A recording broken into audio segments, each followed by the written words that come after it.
Shalom everyone, I'm Jenny from the Philippines. I just want to share my dream, which I believe had a significant spiritual meaning.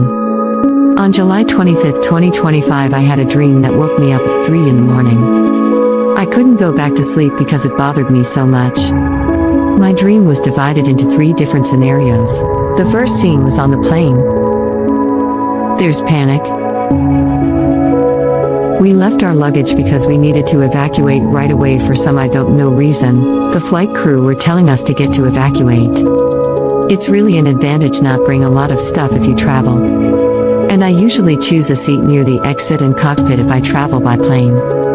Yet, no matter how physically prepared we are, if it's time to go meet God, we can do nothing about it, but at least we have to be very sure where we should be spending our eternity. Always pray when you travel.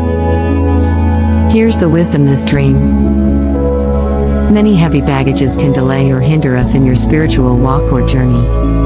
We have to surrender all our heavy burdens to Jesus, for his yoke is easy and his burden is light.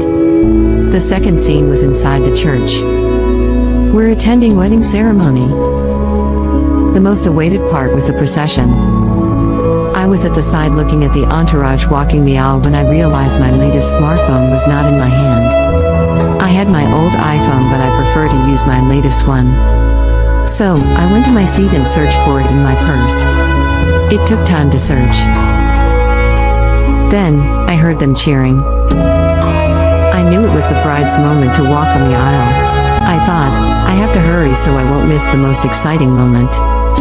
Yet, I was a little late. The angle to take a picture of her was no longer perfect. She walked very fast. I was surprised when she's supposed to just walk very slowly.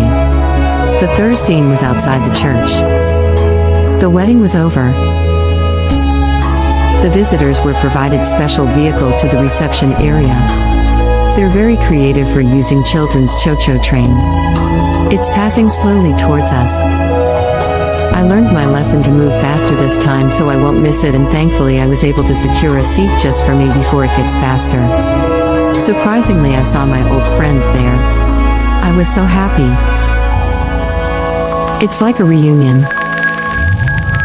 And that's the end of my dream. Here's the wisdom of the second scene. Do not let your desire of capturing beautiful and memorable moments by missing the most important thing, which is to experience, witness and enjoy it to the full. I can compare this dream to the story of Martha and Mary, wherein Martha was so busy preparing for a lot of things. She got so anxious and missed the opportunity of hearing Jesus' message, yet Mary, her sister, chose the better decision. She stayed with Jesus, listened and spent time with him. Also, it's very close to the parable of the wedding banquet. Please read Matthew chapter 22 verses 1 to 14. Jesus spoke to them again in parables, saying, "The kingdom of heaven is like a king who prepared a wedding banquet for his son. He sent his servants to those who had been invited to the banquet to tell them to come, but they refused to come. Then he sent some more servants and said, 'Tell those who have been invited that I have prepared my dinner, my oxen and fattened cattle have been butchered, and everything is ready. Come to the wedding banquet.' But they paid no attention and went off, one to his field, another to his business. The rest seized his servants, mistreated them and killed them. The king was enraged. He sent his army and destroyed those murderers and burned their city. Then he said to his servants, 'The wedding banquet is ready, but those I invited did not deserve to come. So go to the street corners and invite to the banquet anyone you find.' So the servants went out into the streets and gathered all the people they could find, the bad as well as the good, and the wedding hall was filled with guests. But when the king came in to see the guests, he noticed a man there who was not wearing wedding clothes. He asked, 'How did you get in here without wedding clothes, friend?' The man was speechless.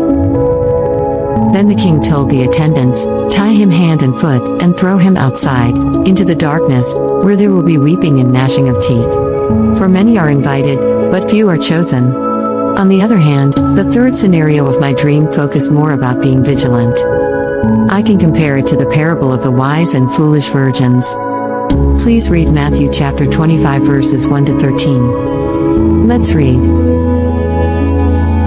At that time the kingdom of heaven will be like 10 virgins who took their lamps and went out to meet the bridegroom. 5 of them were foolish and 5 were wise. The foolish ones took their lamps but did not take any oil with them. The wise ones, however, took oil in jars along with their lamps. The bridegroom was a long time in coming, and they all became drowsy and fell asleep. At midnight the cry rang out, "Here's the bridegroom. Come out to meet him." Then all the virgins woke up and trimmed their lamps. The foolish ones said to the wise, "Give us some of your oil, our lamps are going out." "No," they replied, "there may not be enough for both us and you. Instead, go to those who sell oil and buy some for yourselves." But while they were on their way to buy the oil, the bridegroom arrived. The virgins who were ready went in with him to the wedding banquet, and the door was shut. Later the others also came. "Lord, Lord," they said, "open the door for us." But he replied, "Truly I tell you, I don't know you. Therefore keep watch, because you do not know the day or the hour." Amen. Calling all inhabitants of the earth, Jesus is coming back soon. He wants to prepare us. Let's make our wedding dress white and our oil ready for that very important day, because the second coming of the Lord is like a thief of the night. Our goal should be to finish the race and be able to sit on the table with our bridegroom on the wedding banquet. Revelation 22:12 Jesus said, "Look, I am coming soon. My reward is with me, and I will give to each person according to what they have done." To God be the glory.